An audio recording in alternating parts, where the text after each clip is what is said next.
Ceci est un livre audio autogénéré par Google. Première partie. Les impôts relevant de la COMPETENCE de l'État. Titre 1er. Les mesures d'ALLEGEMENT fiscales. Les mesures propres à l'outre-mer peuvent être regroupées en deux catégories.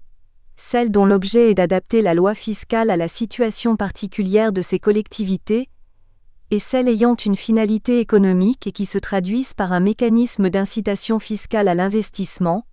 Elles seront analysées dans notre titre second. On peut qualifier les premières de mesures d'aménagement fiscal, car elles comportent, le plus souvent, un allègement par rapport à la situation en vigueur en métropole et intéressant les personnes physiques et morales établies dans les départements d'outre-mer ou qui en retirent leurs revenus. Ces mesures d'allègement se fondent essentiellement sur le critère de résidence dans ces départements. Elles existent depuis fort longtemps, ce qui témoigne d'une grande stabilité de la loi fiscale. Certes, elles ont été parfois critiquées, menacées, mais reconduites systématiquement. Les quelques modifications intervenues depuis restent minimes et constituent de simples adaptations visant à harmoniser la législation fiscale des DOM, ou tout simplement à tenir compte de l'évolution de la législation en métropole.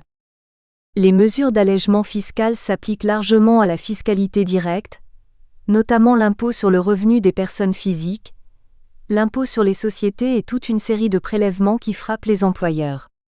Un seul impôt indirect est concerné par ces mesures d'allègement.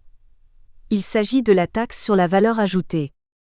S'agissant des autres territoires, le dispositif fiscal relatif aux impôts directs sur le revenu des particuliers et des sociétés ne sera pas étudié dans le cadre de cette partie, car il relève de la compétence des collectivités territoriales et non de l'État français. Chapitre 1. Les AMENAGEMENTS relatifs à la fiscalité directe.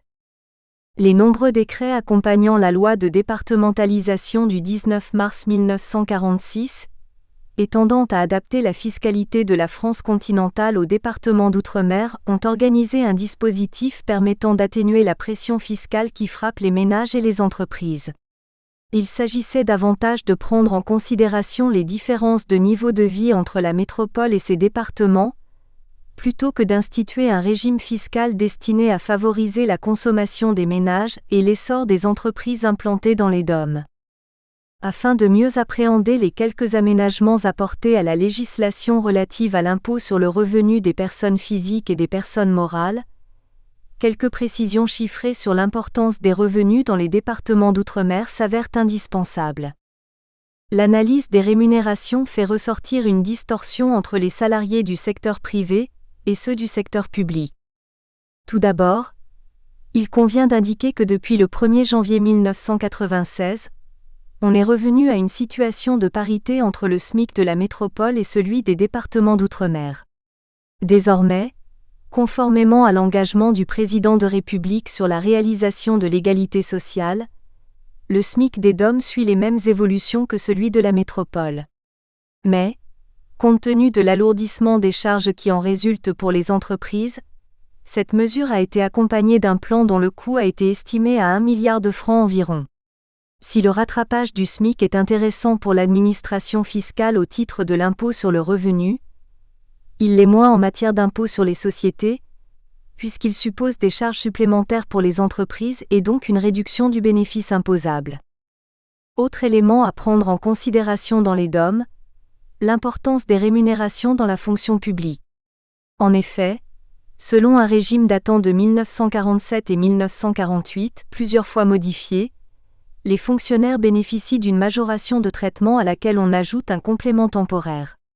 Les deux correspondent à ce que l'on a coutume d'appeler les 40%.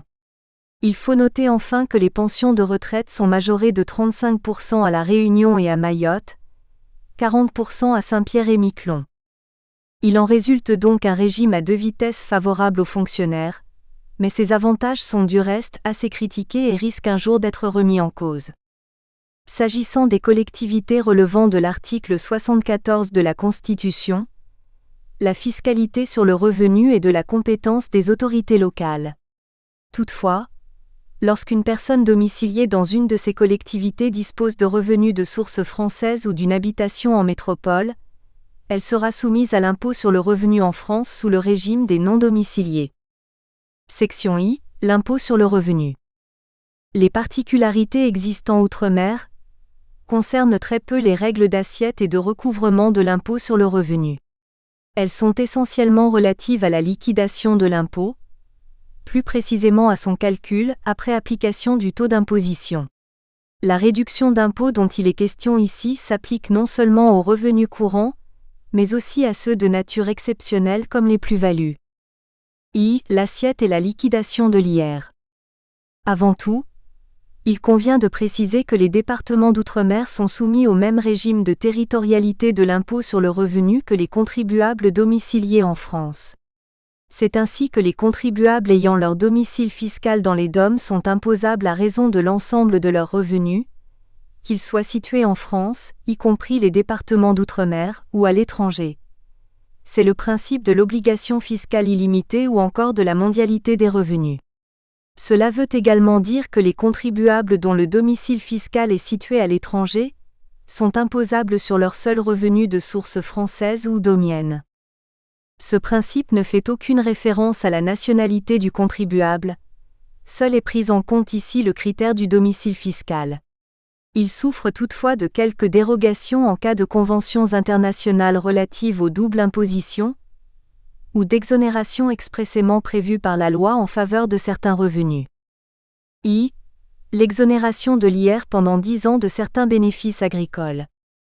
Pour la détermination du revenu imposable afférent aux exploitations agricoles situées dans les départements d'outre-mer, il est fait abstraction des bénéfices provenant de l'exploitation des terrains jusqu'alors non cultivés, qui sont affectés à des cultures agréées dont la nature est déterminée en fonction des possibilités de chaque aire géographique, pendant les 10 premières années suivant celle de leur affectation, article 76 bis du Code général des impôts. Sont réputés non encore cultivés les terrains en friche depuis 15 ans au moins. Dans le département de la Guyane, sont également réputés terrains en friche les terrains qui font l'objet d'une exploitation forestière et ceux exploités de façon temporaire sur abattis, art. 38 sex annexe 3 du CGI.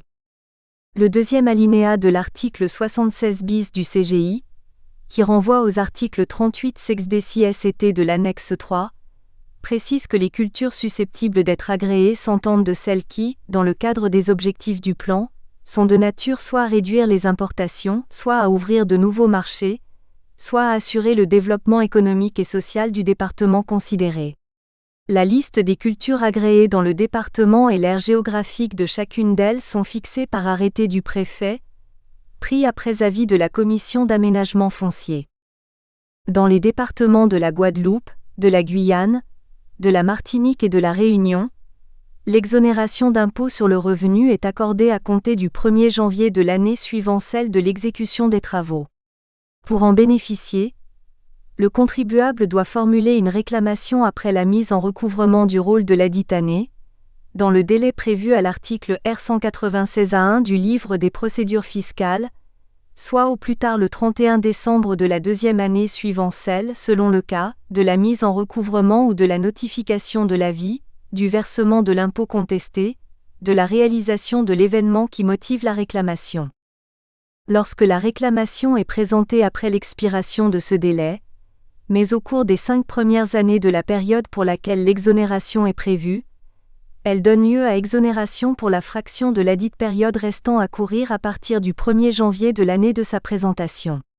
L'avantage fiscal est supprimé lorsque les parcelles précédemment exonérées cessent d'être affectées à des cultures agréées ou exploitées dans les conditions fixées par l'arrêté d'agrément. 2. La réfaction de l'IR. Pour le calcul de l'impôt sur le revenu, on applique le même système qu'en France métropolitaine, à savoir le mécanisme du quotient familial avant de calculer l'impôt brut en utilisant à cet effet un barème composé de 7 tranches d'imposition.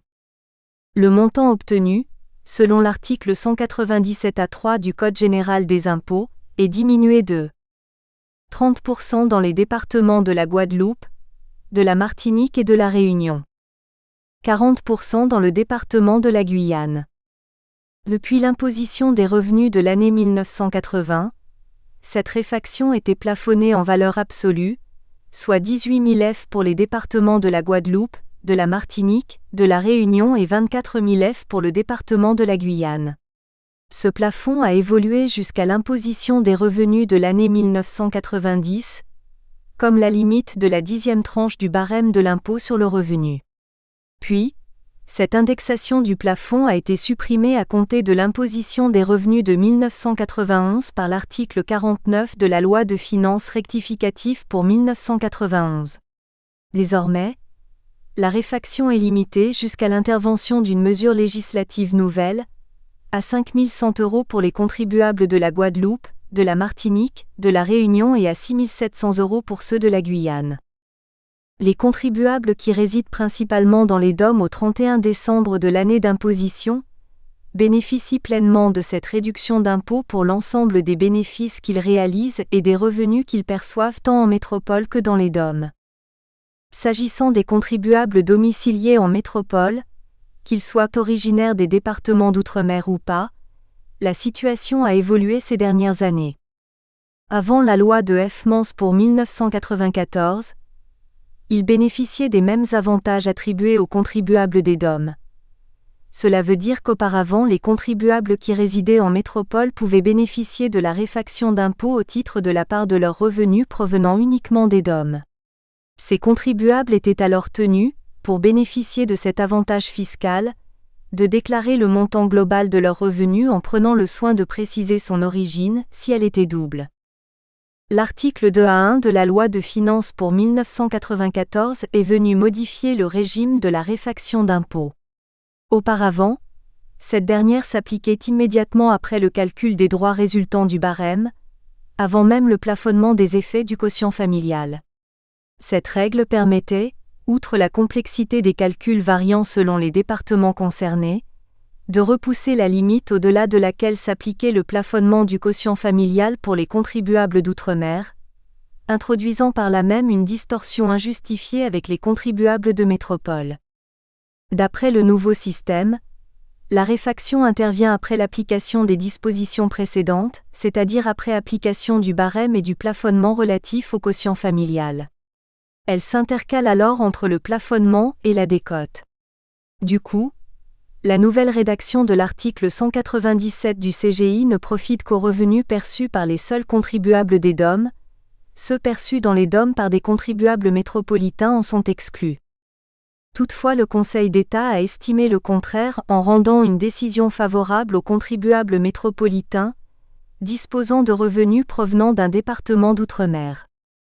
La haute juridiction administrative a précisé qu'un contribuable domicilié en métropole peut, pour bénéficier de la réfaction d'impôt, se prévaloir, sur le fondement de l'article L80A du Code de procédure fiscale, de la doctrine administrative qui prévoit que les revenus perçus par un contribuable domicilié en métropole sont imposés selon les règles applicables outre-mer.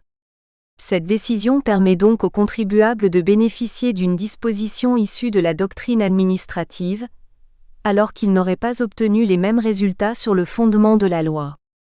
Cependant, il faut noter le cas particulier des contribuables qui, au cours de la même année, changent de domicile fiscal d'un DOM à la métropole. Dans cette hypothèse, l'administration fiscale admet que pour l'année du transfert, les bénéfices réalisés et les revenus perçus dans les DOM sont imposés selon le régime spécifique de ces collectivités. Il y aura donc une répartition entre la période de domiciliation dans les DOM et celle de la métropole. Le bénéfice de la réfaction sera demandé sur la déclaration annuelle des revenus, mais le montant sera globalisé sur les rubriques spécifiques figurant dans la déclaration. Autre cas particulier, celui de la retenue à la source frappant les traitements, salaires, pensions et rentes viagères, de source française, servis à des personnes qui ne sont pas domiciliées en France. Si le débiteur est établi dans un DOM, il bénéficiera de taux réduits de 10% et de 18% selon les tranches d'imposition qui sont d'ailleurs les mêmes qu'en métropole, au lieu des taux de droit commun de 15% et de 25%, article 182A du CGI. Toutefois, cette disposition n'est pas aussi favorable que la réfaction de 40% sur le montant brut des pensions servies par un débiteur établi ou domicilié en France métropolitaine, au profit de personnes ayant leur domicile fiscal dans les seules collectivités d'outre-mer relevant du titre 13 et de l'article 74 de la Constitution, ancien territoire d'outre-mer, réfaction qui s'applique avant les 2 abattements prévus en faveur de L'. Ensemble des pensions et rentes viagères à titre gratuit, abattement de 10 et de 20%. Précisons également que les pensions servies à des résidents de Nouvelle-Calédonie et de Saint-Pierre-et-Miquelon ne sont pas frappées de la retenue à la source, car ces revenus sont imposables exclusivement dans ces collectivités d'outre-mer en vertu des conventions fiscales signées avec la France. Quoi qu'il en soit, l'ensemble du dispositif fiscal est incontestablement bénéfique aux contribuables des DOM, car il est particulièrement coûteux pour les finances publiques. Selon le ministère de l'Économie, des Finances et de l'Industrie, la dépense fiscale pour 2004 est de 200 millions de €. Le nombre de contribuables bénéficiant de la réfaction d'impôts représente plus de 30% des foyers fiscaux résidant dans les DOM. Cet avantage a été sérieusement critiqué par le rapport Ripper qui lui reprochait d'avoir peu ou pas du tout d'effet distributif, même s'il s'avère difficile de mesurer l'impact réel d'une telle mesure, d'autant que le nombre de contribuables exonérés de l'impôt à ce titre reste encore inconnu.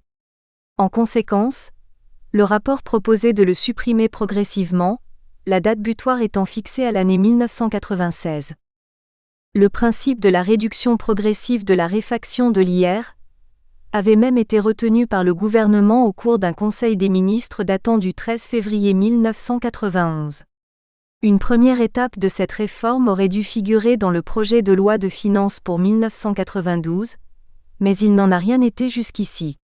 Il faut dire que les parlementaires des départements d'outre-mer ne sont pas favorables à la suppression de cet avantage, et encore moins l'opinion publique farouchement attachée à ces privilèges. Un autre rapport, celui de M. Alain Richard, se montre plus réservé, tout en souscrivant au principe de suppression. Il indique que, d'une part, la suppression ne doit pas être désolidarisée d'une réflexion sur la majoration dont bénéficient les traitements publics dans les DOM, et que d'autre part, elle doit être suffisamment progressive pour ne pas être interprétée comme une désincitation à l'initiative et à l'importation de main-d'œuvre très qualifiée. Cette mesure n'aurait pas eu un impact spectaculaire car l'avantage fiscal échappe à toute une partie de la population résidente qui se trouve non assujettie à l'impôt sur le revenu, du fait que les revenus nets liés à l'activité professionnelle sont beaucoup plus faibles qu'U'. En métropole, entre 20 000 F 3 049 € et 30 000 F 4 573 € par habitant en 1986, alors qu'en métropole il s'élevait à plus de 45 000 farad, 6 860 €. On peut aussi prendre comme critère les effets du quotient familial, compte tenu du rythme accéléré de l'évolution de la population, 2% par an, malgré un certain abaissement du taux de fécondité. Le pourcentage de contribuables disposant de 3 parts est nettement supérieur à celui de la métropole, comme le souligne le rapport Ripper, soit pour l'année 1988, 41,3% en Guadeloupe, 40,7% en Guyane, 37,7% en Martinique et 12,6% à La Réunion contre seulement 3,9% en métropole. Le nombre de non-assujettis pour l'année 2000 selon les sources du ministère de l'Outre-mer est le suivant. Notons que pour l'imposition sur les revenus de 2000, 76,7% des foyers fiscaux dans les DOM étaient non imposables contre 46,8% en métropole.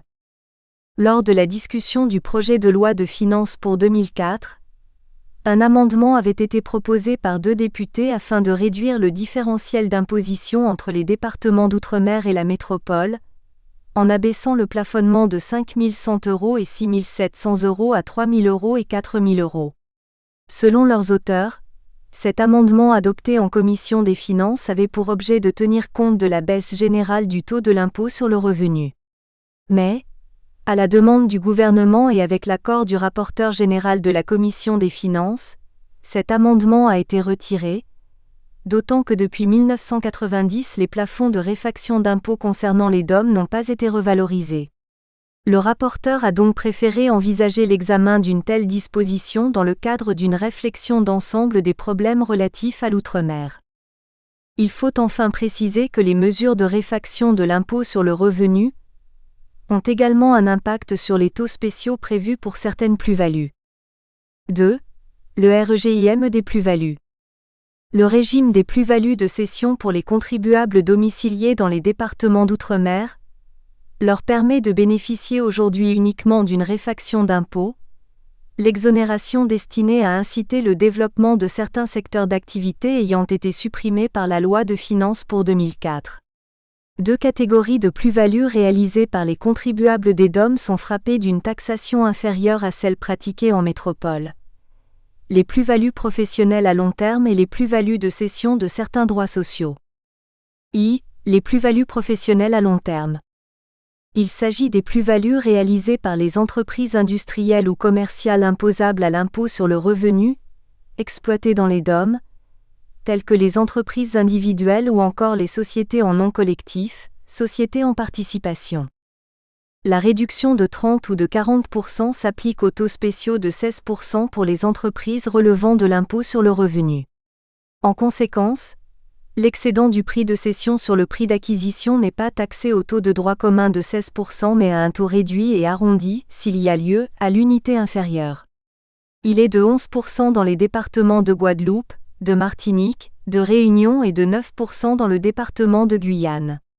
Ces taux s'appliquent, sous réserve, le cas échéant, de l'exonération prévue à l'article 151 septies du CGI relative aux entreprises dont le chiffre d'affaires est inférieur au double de la limite du régime des micro-entreprises, du régime déclaratif spécial pour les bénéfices non commerciaux et exploités pendant au moins 5 ans. 2. Les plus-values de cession de droits sociaux.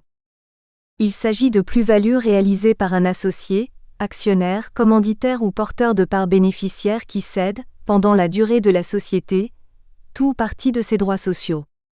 L'imposition de la plus-value est subordonnée, comme en droit commun, à la seule condition que les droits détenus directement par le cédant ou son conjoint, leurs ascendants et leurs descendants, aient dépassé ensemble 25% de ses bénéfices à un moment quelconque au cours des 5 dernières années. La réfaction de 30 ou de 40% s'applique également ici. Précisons toutefois que le taux de 11 ou de 9% est complété du prélèvement social, 2%, de la contribution sociale généralisée, 7,5% pour les revenus d'activité, 8,2% pour les revenus du patrimoine avec la déductibilité d'une fraction de celle-ci au titre de l'IR et de la contribution au remboursement de la dette sociale, 0,5%, ce qui donne par exemple un taux global d'imposition de 21% pour les revenus des activités dans les départements de Guadeloupe, de Martinique, de Réunion et de 19% dans le département de la Guyane, contre 26% en métropole. Cette observation est également valable pour les plus-values professionnelles à long terme étudiées précédemment. S'agissant des contribuables domiciliés en métropole, ils sont imposés au taux métropolitain, même pour la part de revenus réalisés ou perçus dans les départements d'outre-mer. Autrement dit, la réfaction d'impôt ne concerne que les contribuables domiciliés dans les DOM, conformément à l'article 2I de la loi de finances du 30 décembre 1993. En cas de transfert, on devrait appliquer le même système indiqué précédemment au titre de la réduction d'impôt de l'IR. Le coût de la réduction d'imposition forfaitaire des plus-values a été évalué à 1 million d'euros en 2005 par le ministère de l'Économie, des Finances et de l'Industrie. 3. La suppression de l'article 150 des 7 degrés du CGI par la loi de finances pour 2004. L'article 40 de la loi de finances pour 1990 avait ajouté au titre des plus-values immobilières exonérées une mesure d'exonération spécifique aux départements d'outre-mer, où d'importants investissements économiques étaient nécessaires, compte tenu notamment de la catastrophe naturelle survenue en Guadeloupe, cyclone Hugo. Selon cet article, l'exonération bénéficiait aux personnes physiques ou aux sociétés de personnes visées à l'article 8 du CGI, qui cédaient un terrain à bâtir situé dans un département d'outre-mer et réalisaient une plus-value relevant du régime d'imposition des plus-values des particuliers. Le bénéfice de l'exonération était soumis à un certain nombre de conditions. Degré, l'acquéreur devait affecter les terrains à la création d'équipements neufs réalisés dans les secteurs d'activité du tourisme et de l'hôtellerie. Degré. Le terrain cédé devait avoir été acquis par le cédant depuis plus de 12 ans. Le point de départ du délai de 12 ans devrait être la date d'entrée du terrain dans le patrimoine du vendeur, que le bien n'ait été acquis à titre onéreux ou à titre gratuit. L'acte d'acquisition devait contenir l'engagement par l'acquéreur d'effectuer, dans un délai de 4 ans à compter de la date de l'acte, les travaux nécessaires et préciser le nombre, la nature et la destination des équipements dont la création était projetée. À cet effet, il devait produire un certificat d'urbanisme déclarant le terrain constructible. La loi de finances pour 2004, précisément dans son article 10, opère une réforme importante des plus-values immobilières réalisées par les particuliers, ce qui a pour conséquence la suppression de certaines plus-values, dont celles prévues par l'article 150 des 7 degrés du CGI spécifique au département d'Outre-mer 30. Il faut dire que l'année 2004 a été marquée par des attaques venant de parlementaires, et visant à réduire un certain nombre de privilèges fiscaux et autres accordés aux contribuables des départements d'outre-mer. Les collectivités relevant de l'article 74 de la Constitution n'ont pas été épargnées, notamment en ce qui concerne les ressortissants de la métropole.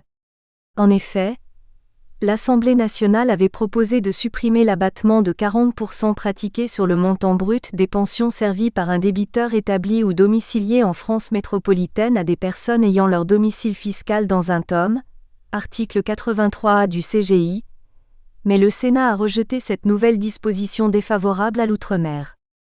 La volonté d'allègement des charges fiscales s'apprécie également au niveau de l'impôt sur le revenu des personnes morales.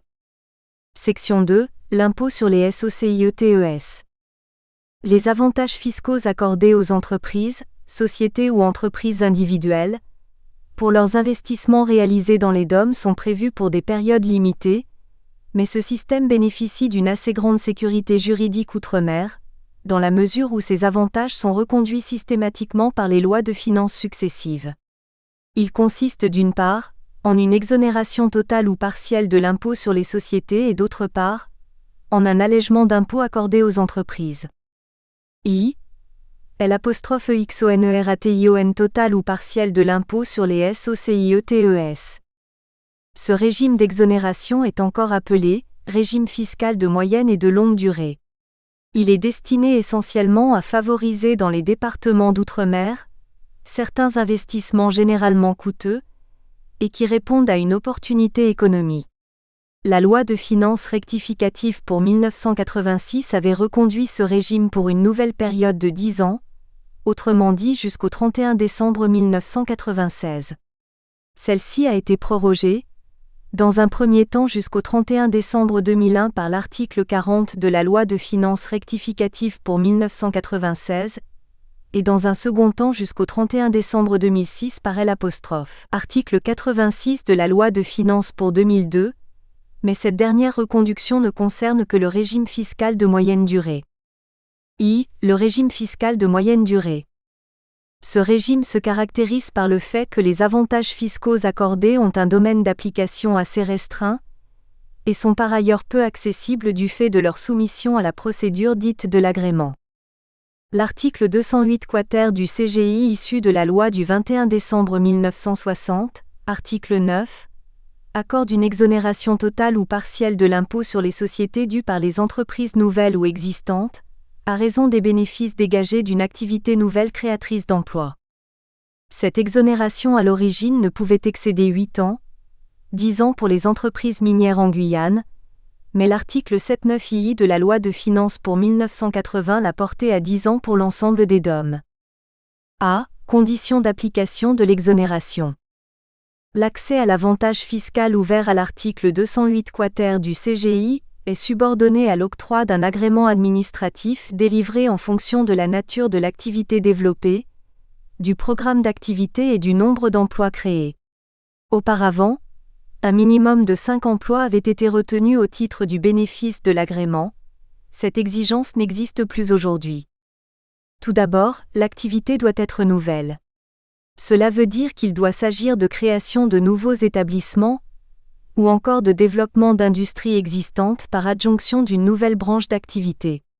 Celle-ci devra constituer une nouvelle activité pour la société et non une simple extension, transformation ou modernisation de l'activité exercée. Notons qu'il existe au profit des entreprises industrielles un régime d'exonération de l'IS pendant 5 ans et sur agrément, au titre des redevances de franchisage perçues des entreprises nouvelles exploitées dans les DOM. Ces dispositions s'appliquent aux opérations réalisées depuis le 1er janvier 1983, article 208 quater 2 du CGI. Ce dispositif a pour objet de favoriser les transferts de technologies vers l'outre-mer en permettant d'exonérer l'ensemble des profits retirés d'une activité nouvelle comme il le serait en vertu de l'article 208 quater, s'ils étaient réalisés sans contrat de franchise par la seule entreprise exploitante. Il y a une corrélation entre les deux régimes prévus par l'article 208, dans la mesure où le bénéfice de l'exonération du franchiseur est réservé aux opérations pour lesquelles le franchisé est, à titre principal, en situation de prétendre à l'agrément pour sa propre activité. L'activité entreprise en application de la convention de franchisage doit donc répondre aux conditions prévalues pour l'application de l'article 208 quater I. S'agissant de l'agrément administratif, il est délivré en principe par le ministre du Budget. La demande d'agrément doit être préalable à la constitution de la société ou à l'extension de son activité, et établie en 4 exemplaires adressés au directeur des services fiscaux du département où sera implantée l'activité. Celui-ci, après avoir saisi la commission locale pour avis, prend une décision sur la demande ou transmet l'affaire à l'échelon central. Lorsque la procédure s'opère à l'échelon central, la commission centrale émet un avis sur les demandes qui lui sont transmises par la commission locale et la décision est prise, au vu de cet avis, par le ministre chargé du budget, en exécution de l'article 121 V nonies de l'annexe 4 CGI.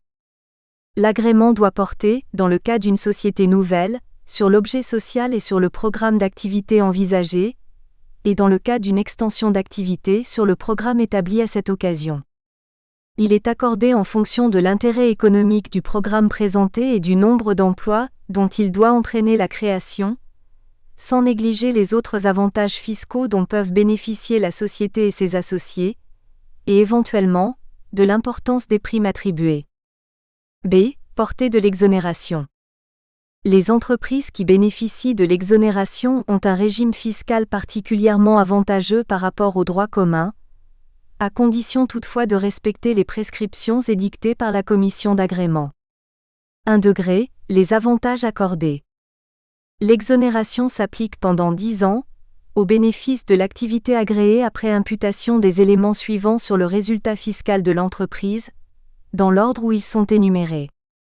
La déduction prévue à l'article 217 undecies, nouveau du CGI pour les investissements productifs réalisés et affectés à l'exercice de cette activité. La prise en compte, dans les conditions fixées par l'article 209I du même code, des reports déficitaires accusés par cette même activité.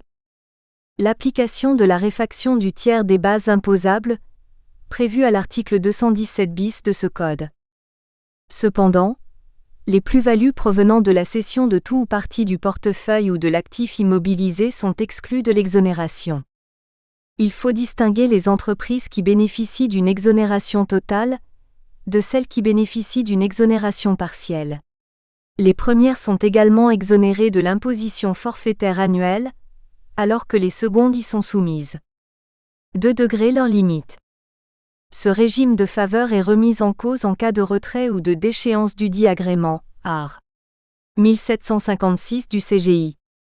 Le retrait d'agrément intervient lorsque les engagements souscrits en vue d'obtenir un agrément ne sont pas exécutés, ou lorsque les conditions auxquelles l'octroi de ce dernier a été subordonné ne sont pas remplies.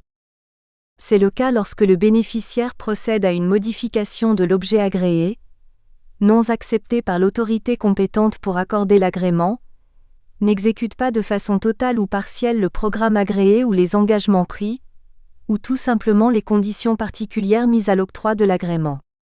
Les entreprises bénéficiaires sont tenues par ailleurs de satisfaire aux obligations de déclaration, de production de renseignements et documents prévus pour l'assiette de l'impôt sur les sociétés. Leur comptabilité doit aussi permettre de procéder à une ventilation des bénéfices, lorsque l'agrément a été accordé pour une partie seulement des activités exercées. L'autorité compétente pour retirer l'agrément est la même que celle qui l'a délivré. Les propositions de retrait d'agrément émanant du service qui a constaté le non-respect des conditions de l'agrément sont adressées à l'autorité investie du pouvoir de retirer l'agrément. Celle-ci envoie à l'entreprise concernée une lettre recommandée avec accusé de réception lui demandant de faire connaître, dans un délai d'1 mois, ses observations, notamment en ce qui concerne les raisons pour lesquelles les engagements pris n'ont pas été tenus. Les entreprises n'ont certainement pas intérêt à négliger ces prescriptions, car les conséquences du retrait peuvent être redoutables pour elles.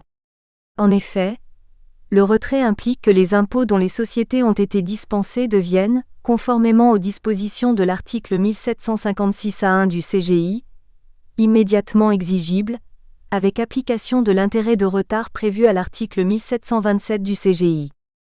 Enfin, la dépense fiscale au titre de l'article 208 quater du CGI a été estimée à 4 millions d'euros en 2005 par le ministère de l'Économie, rapport Audet précité. 2. La disparition du régime fiscal de longue durée en 2004. L'article 1655 bis du CGI, dont l'origine remonte au décret numéro 58A 558 du 28 juin 1958, prévoyait, en faveur des seules entreprises passibles de l'impôt sur les sociétés qui ont pour objet la recherche et l'exploitation minière dans les DOM, un régime fiscal dit de longue durée, pour une période de 25 ans au minimum, majoré le cas échéant dans la limite de 5 ans des délais normaux des installations. Ce régime avait été institué afin de mettre en valeur le sous-sol des départements d'outre-mer, puisqu'il s'adresse, en priorité, aux sociétés de recherche et d'exploitation minière dans ces 4 départements. Le champ d'application de ce régime fiscal a été progressivement étendu aux sociétés agricoles, forestières et industrielles exerçant leur activité en Guyane, puis aux sociétés ayant pour objet exclusif d'exercer dans les départements de la Guadeloupe, de la Martinique et de la Réunion une activité industrielle comportant l'exécution d'un programme minimum d'investissement fixé à 3 millions d'euros 42. L'application de ce dispositif était subordonnée à une demande d'agrément qui devait être présentée, au terme de l'article 44 de la loi de finances rectificative pour 1996 jusqu'au 31 décembre 2001. Les demandes d'agrément étaient présentées au ministre de l'Économie et des Finances qui les soumettait, pour avis, à une commission centrale avec la présence du directeur des douanes et des droits indirects.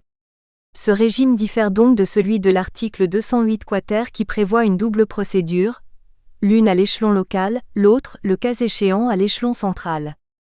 Ce régime consiste en une stabilisation des règles d'assiette et des taux des impôts, droits de douane et redevances en faveur des sociétés concernées. En clair, le mécanisme de l'article 1655 bis comporte le paiement de l'ID d'après les règles d'assiette et de perception et les taux en vigueur au janvier de l'année où l'agrément a été accordé. Cette disposition n'exclut pas la possibilité, pour l'entreprise bénéficiaire, de profiter des allègements qui pourraient être apportés au régime de droit commun, qu'il s'agisse de diminution de taux ou de réduction des bases d'imposition. L'article 86 de la loi de finances pour 2004 n'a pas reconduit ce dispositif, il fait seulement allusion à l'article 208 quater du CGI. Autrement dit, l'article 1655 bis est désormais périmé, car les agréments ne sont plus délivrés depuis le 31 décembre 2001. Mais les entreprises bénéficiaires avant cette date continuent de profiter du dispositif qui s'étale sur une assez longue période, soit 25 ou 30 ans en cas de majoration de délai.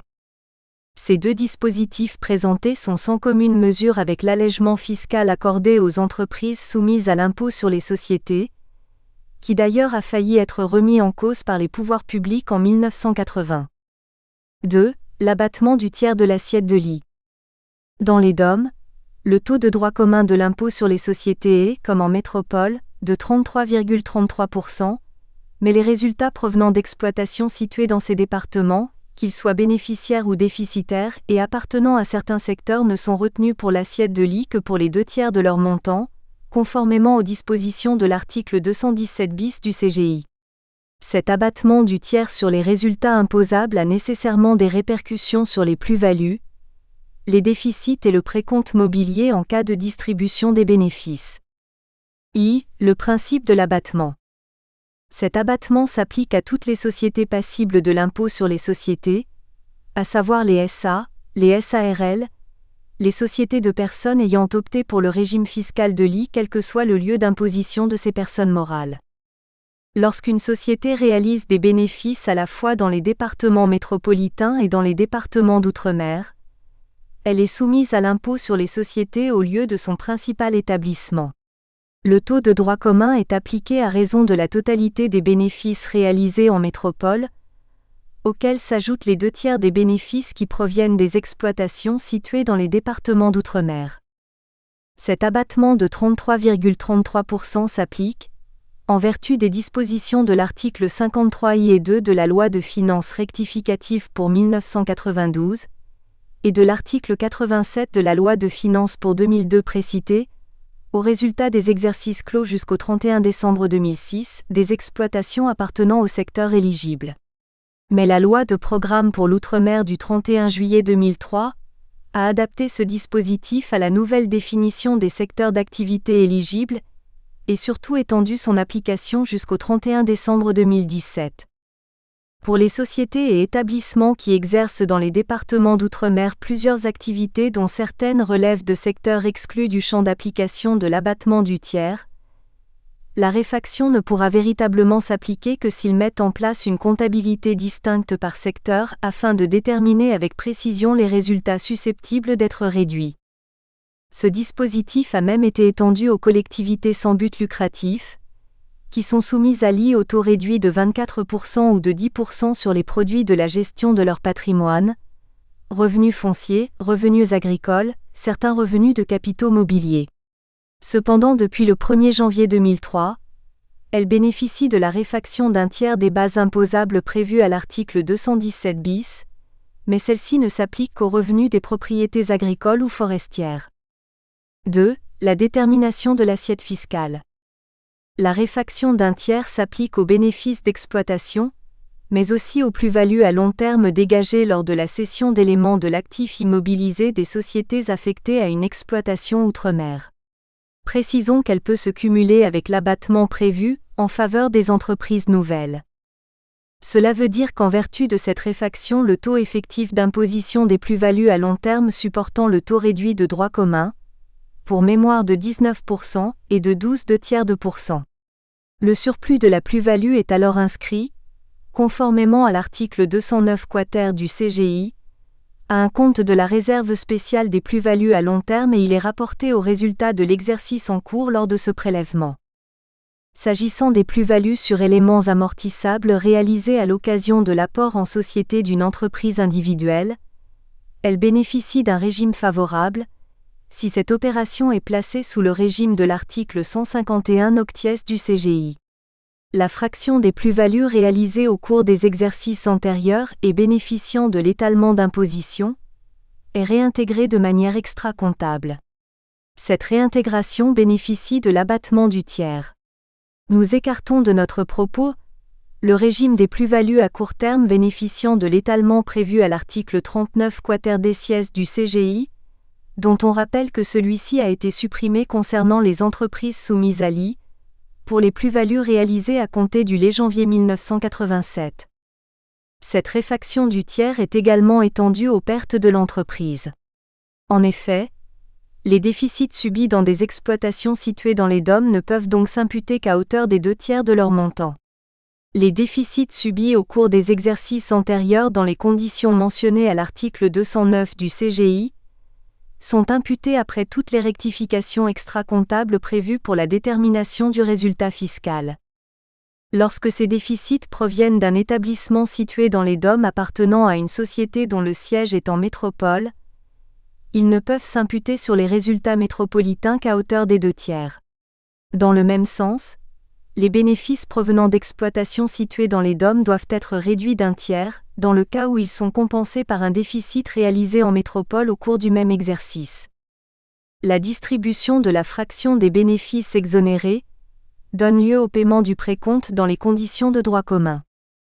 Notons que l'abattement du tiers est supprimé par l'article 90 de la loi de finances pour 1999 au titre du calcul de la déduction fiscale pour investissement, et pour la détermination des résultats provenant de l'exploitation des investissements ayant donné lieu à déduction et qui sont acquis pendant la durée normale d'utilisation de ces mêmes investissements, voir titre 2 consacré aux mesures fiscales destinées aux investissements.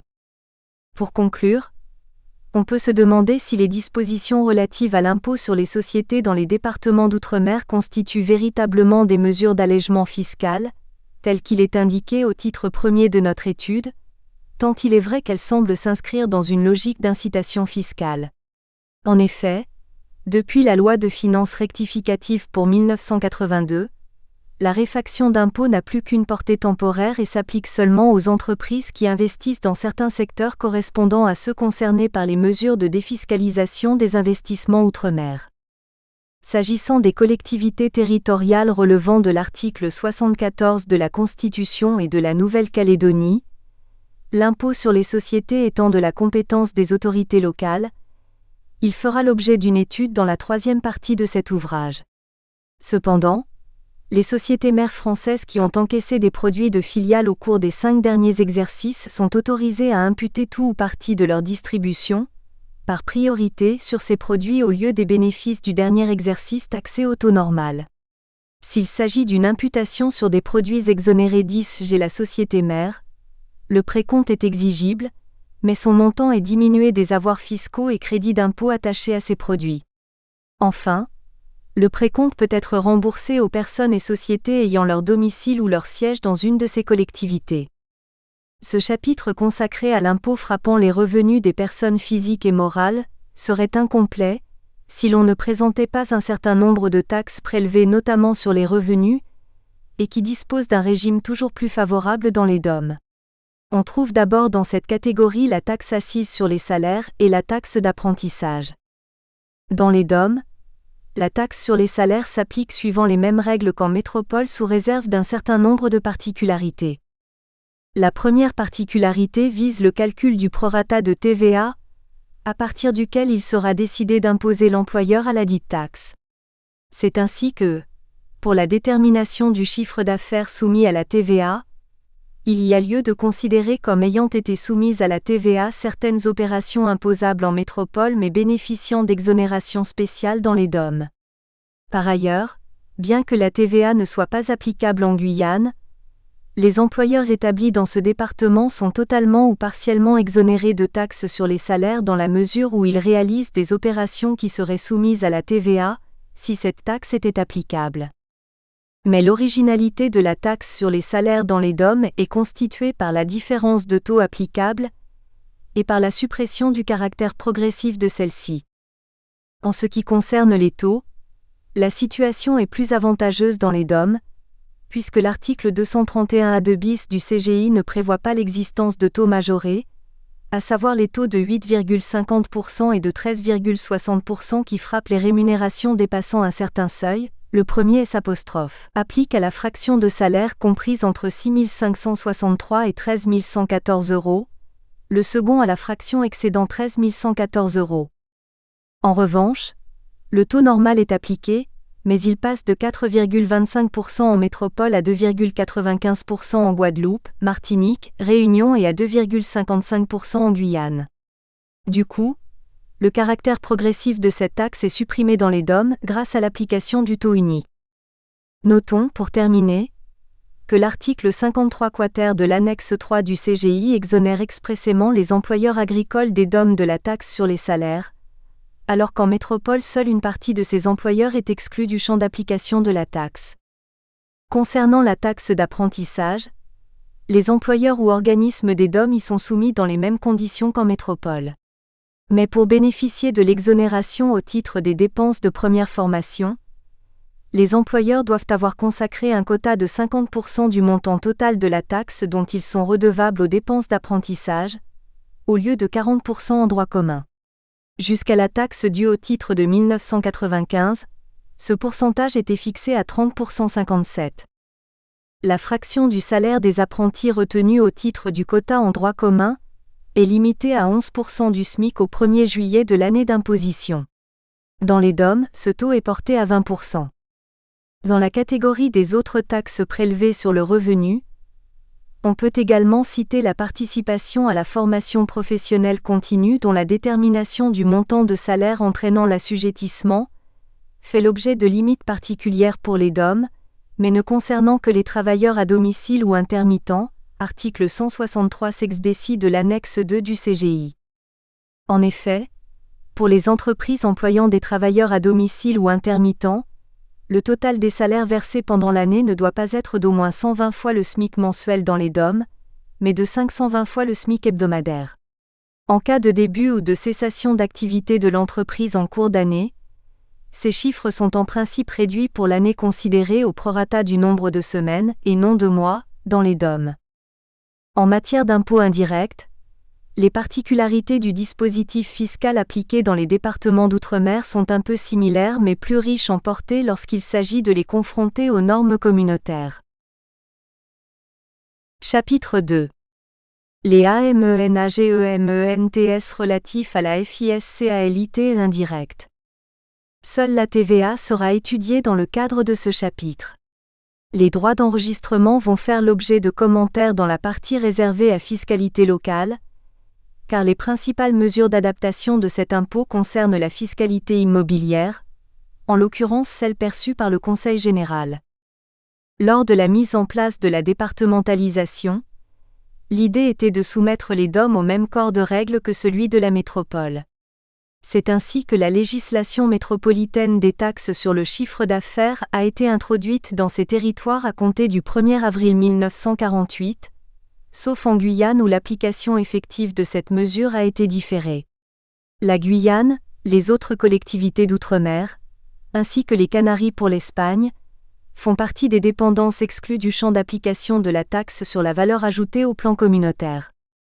Tout comme les autres impôts étudiés précédemment, la TVA a été adaptée à la situation économique et géographique des départements d'outre-mer.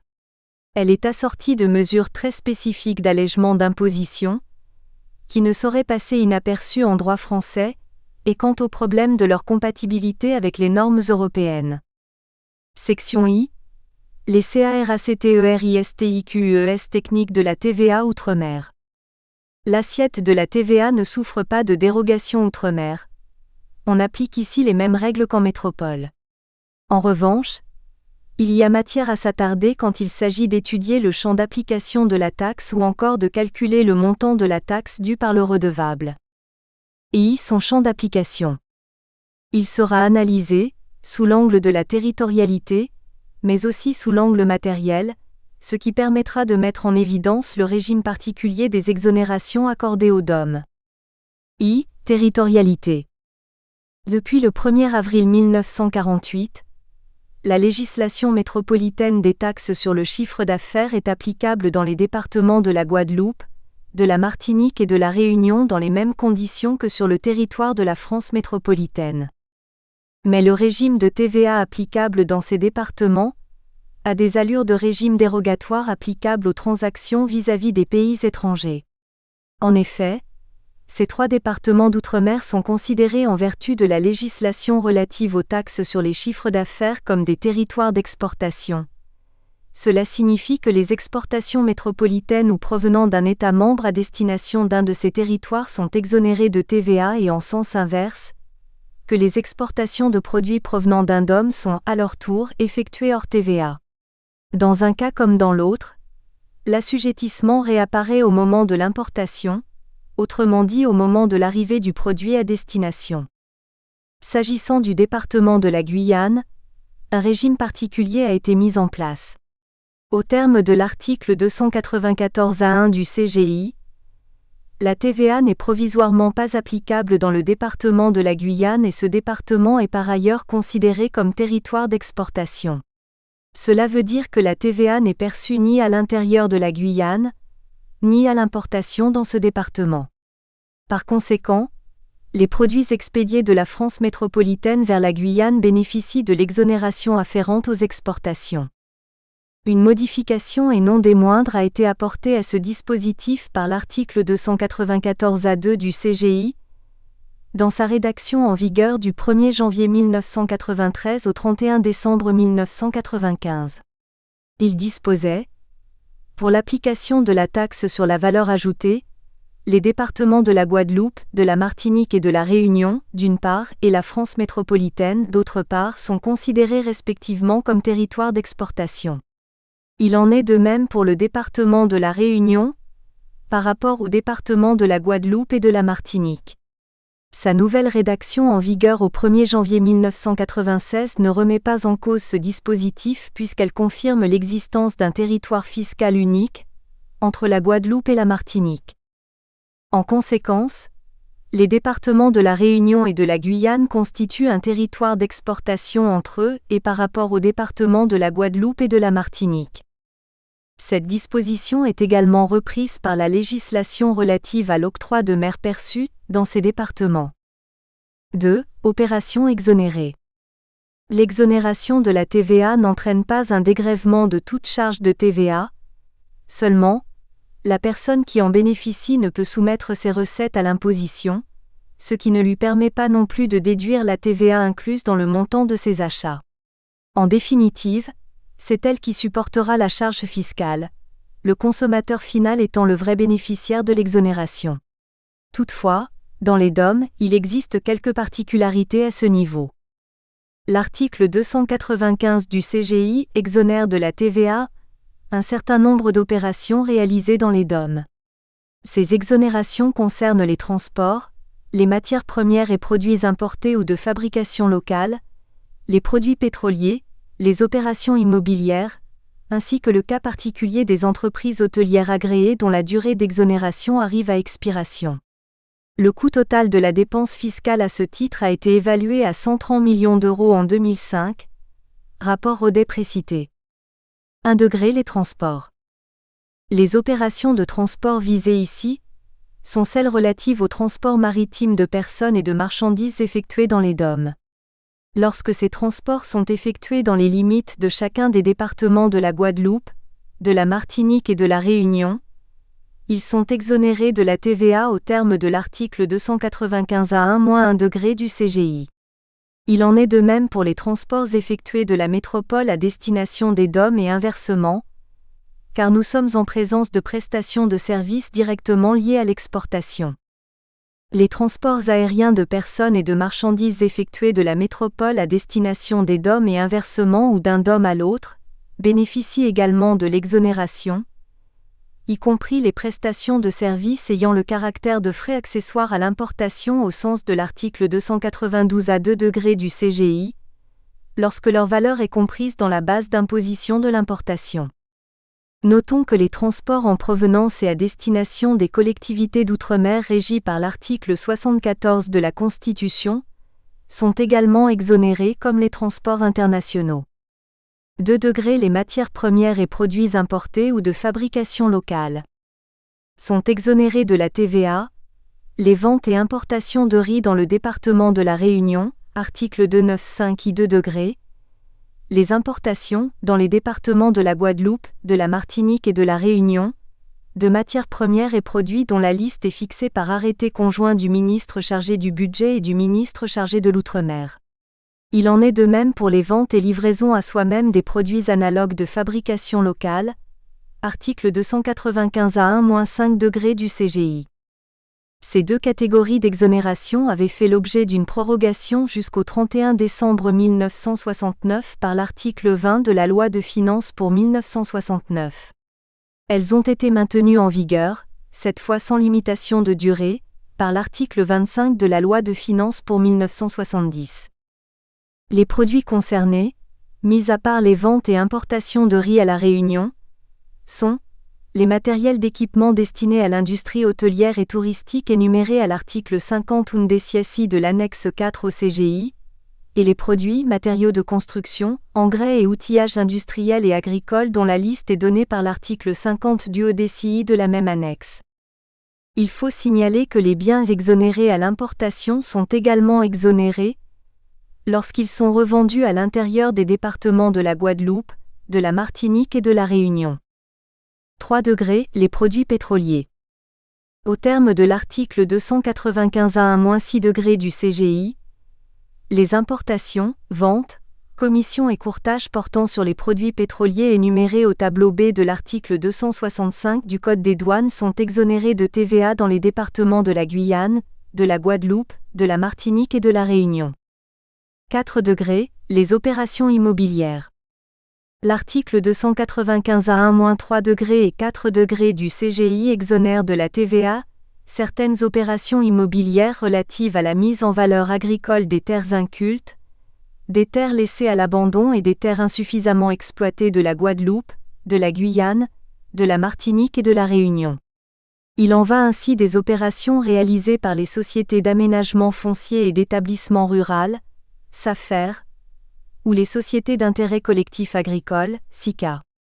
Cette exonération n'est pas applicable lorsque les opérations visées concourent à la production ou à la livraison d'immeubles, lesdites opérations relevant alors de l'article 257 à 7 degrés du CGI. 5 degrés, les entreprises hôtelières. Ce régime d'exonération s'adresse aux entreprises ayant créé avant le 1er janvier 1978 un établissement hôtelier, ou même étendu les capacités d'hébergement d'un hôtel existant, ou un restaurant. Elles bénéficient d'une exonération de taxes à compter de la date de mise en service des installations, pendant une durée de 10 ans pour les hôtels et de 6 ans pour les restaurants. 2. Sa liquidation. Les taux applicables dans les départements d'outre-mer sont réduits de moitié par rapport au taux métropolitain, et le régime des déductions connaît lui aussi les faveurs du législateur grâce à la technique singulière de la récupération de la TVA fictive. I. La minoration des taux d'imposition. Les taux d'imposition de la TVA s'appliquent sur le prix hors taxe du produit ou de la prestation de service. Il convient de distinguer les taux principaux et les taux particuliers de TVA. 1 degré, les taux principaux sont le taux réduit de 2,10%, qui s'applique aux produits et aux prestations de services soumis au taux réduit en France métropolitaine à l'exception des médicaments destinés à l'usage de la médecine humaine. La loi de programme pour l'outre-mer du 21 juillet 2003 soumet désormais à ce taux la construction et la vente de logements évolutifs sociaux dans les départements de Guadeloupe, de Martinique et de la Réunion. Le taux normal de 8,50% qui s'applique aux opérations soumises au taux normal en France métropolitaine depuis le 1er avril 2000. Il en résulte des coefficients de conversion particuliers, ODOM. Le coefficient de conversion permet d'obtenir un chiffre d'affaires hors taxe à partir d'un chiffre d'affaires taxes comprises. Il est de 0,979 pour le taux réduit et de 0,921 pour le taux normal. 2 degrés, les taux particuliers sont le taux de 1,05 pour les premières représentations théâtrales de certaines œuvres et de certains spectacles de cirque. Le même taux est applicable pour les publications de presse. Le coefficient de conversion est de 0,989. Pour les publications en provenance ou à destination des DOM, vendues au numéro, la taxe est due par l'éditeur au taux en vigueur dans le pays de destination sur le prix de vente au public. Le taux de 1,75% pour les ventes d'animaux vivants de boucherie et de charcuterie à des non redevables. Le coefficient de conversion est de 0,982. Ce régime d'exception n'est pas propre aux DOM puisque la Corse bénéficie également de taux sensiblement plus bas qu'en métropole, mais pour certaines opérations réalisées sur le territoire, 0,9, 2,1, 8 et 13%. La réduction des taux de TVA semble être dans un premier temps justifiée par la volonté des pouvoirs publics d'alléger les impôts sur la dépense ou encore sur la consommation, en raison du niveau plus faible des revenus dans les DOM. Il est vrai que cela concerne surtout les revenus des salariés du privé. Par conséquent, il est plus conforme de dire que les DOM constituent des territoires de consommation plutôt que des exportations, le terme paraissant impropre sur le plan économique. Le montant représenté par le régime particulier des taux de la TVA au titre des dépenses fiscales est significatif. 835 millions d'euros pour 2005, rapport au déprécité, un montant correspondant à près de la moitié du budget du ministère de l'Outre-mer. Mais l'abaissement des taux plus significatif dans les DOM qu'en Corse semble surtout se justifier du fait qu'il existe dans ces départements une fiscalité indirecte spécifique, l'octroi de mer.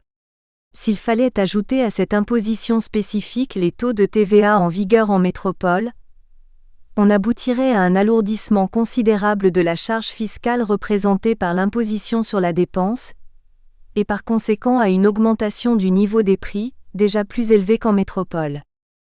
Notons toutefois que l'octroi de mer n'atteint pas les services et qu'à une époque récente il ne frappait que les marchandises importées, y compris celles en provenance de métropole, ce qui n'est pas le cas aujourd'hui puisqu'il frappe indistinctement les marchandises entrant sur le territoire domien et celles produites localement.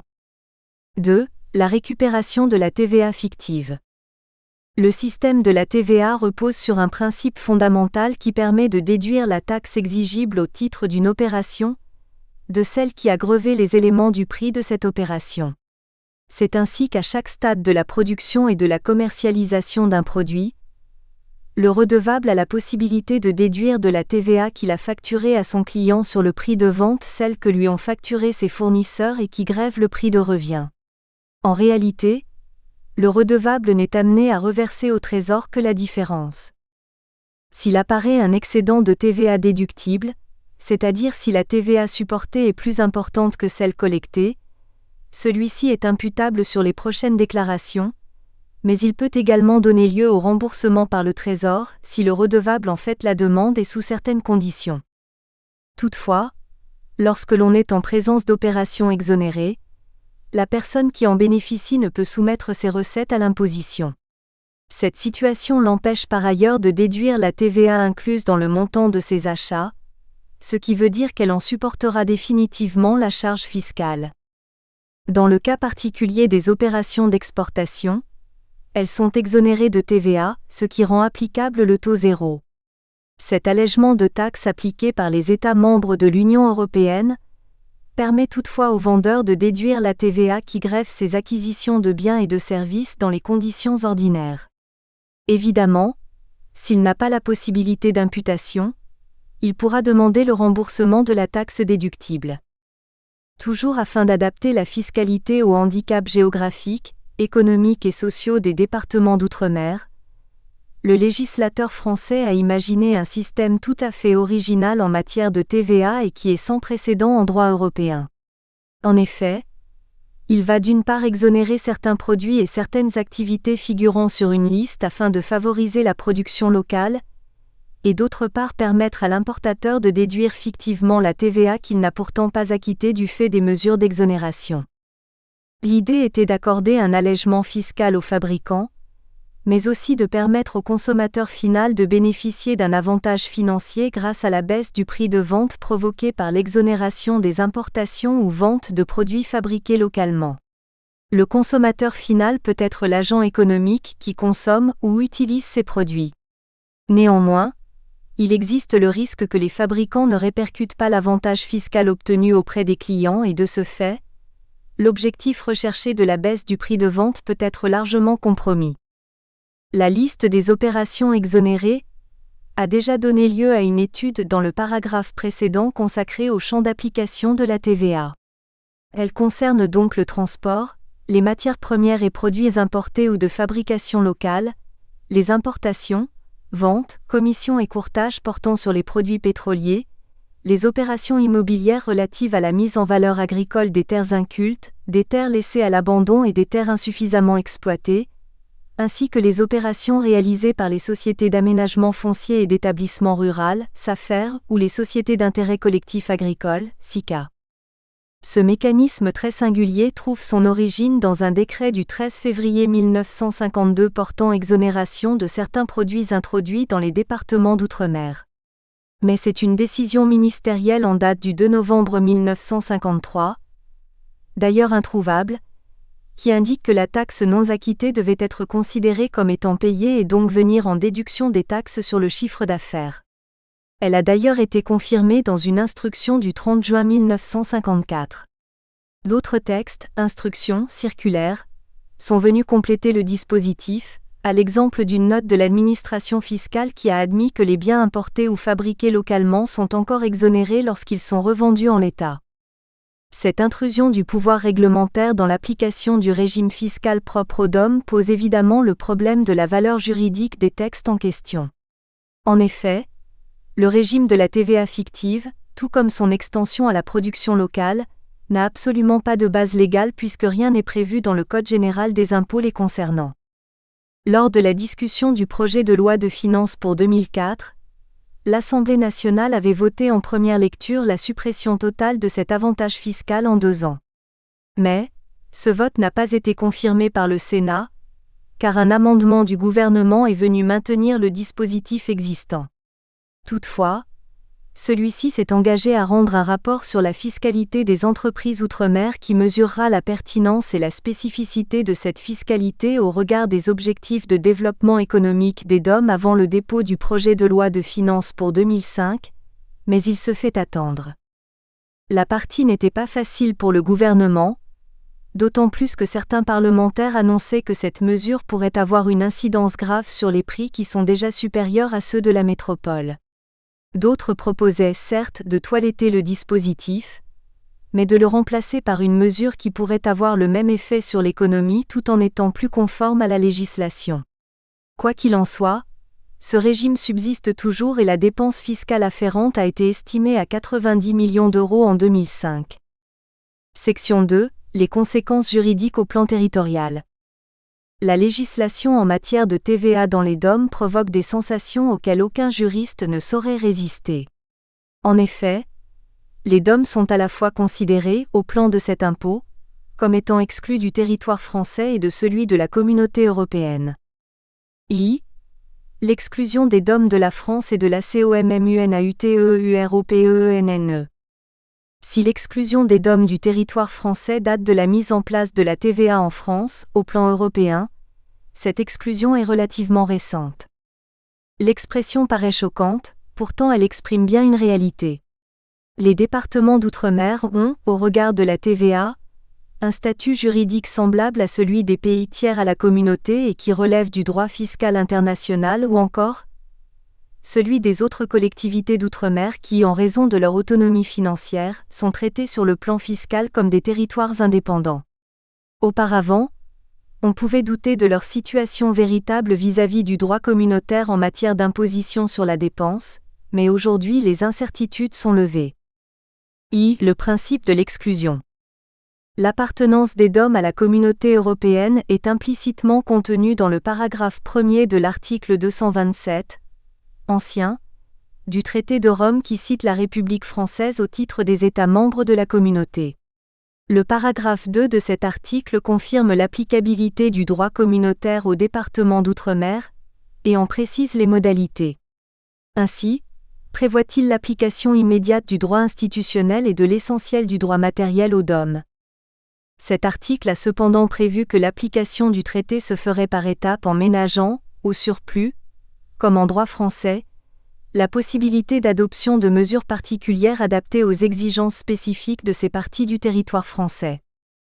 Ce dispositif se distingue du régime d'association prévu pour les collectivités d'outre-mer du titre 13 et de l'article 74 de la Constitution, qui permet à ces pays de frapper de droits de douane les marchandises en provenance des États membres. Un tel régime serait inconcevable dans les DOM, pour lesquels l'article 95 du traité de Rome ainsi que la jurisprudence communautaire s'appliquent clairement. Les problèmes relatifs aux dispositifs applicables en matière d'octroi de mer en sont une évidente illustration. Selon la 6e directive TVA en date du 17 mai 1977, les départements d'outre-mer ne connaissaient pas de statut fiscal propre en matière de taxes sur les chiffres d'affaires du fait qu'ils constituent une composante du territoire français.